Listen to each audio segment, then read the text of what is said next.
PFAS, or polyfluoroalkyl substances, are man-made chemicals that we've discovered in a months-long investigation are in drinking water across parts of North Alabama.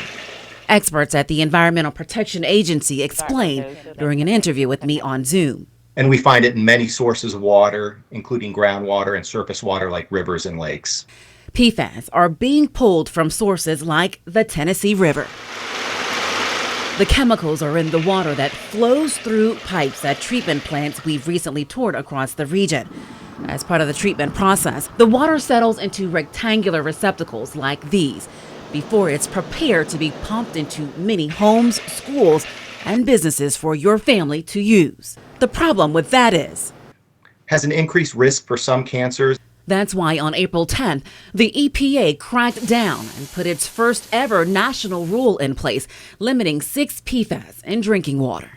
For PFOA, we set that at a 4.0 parts per trillion enforceable limit, and the same for PFOS, for PFOS.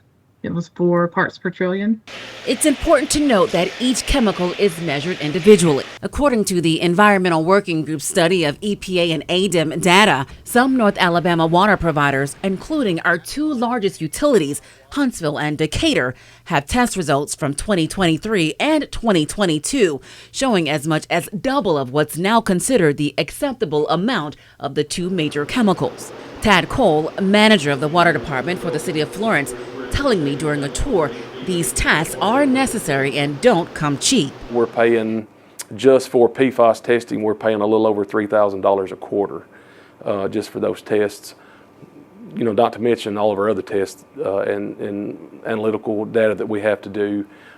So it's pretty costly. We took a deep dive into the pages of this massive lawsuit settlement involving 3M, DuPont, and water providers in our state and others across the U.S. We discovered more than 20 water providers across North Alabama qualify for a chunk of money to help clean up the water. Water providers made the cut based on population, past, current, or future potential PFAS detections in drinking water. A total of just under $14 billion. An attorney tied to the case believes 3M and DuPont created this problem. They put PFAS in the drinking water. They didn't tell anybody how bad it was. They suppressed evidence about it, suppressed studies about it, hid studies about it, and resulted in widespread PFAS contamination. The companies say they're committed to complying with new rules and to helping water utilities address PFAS issues.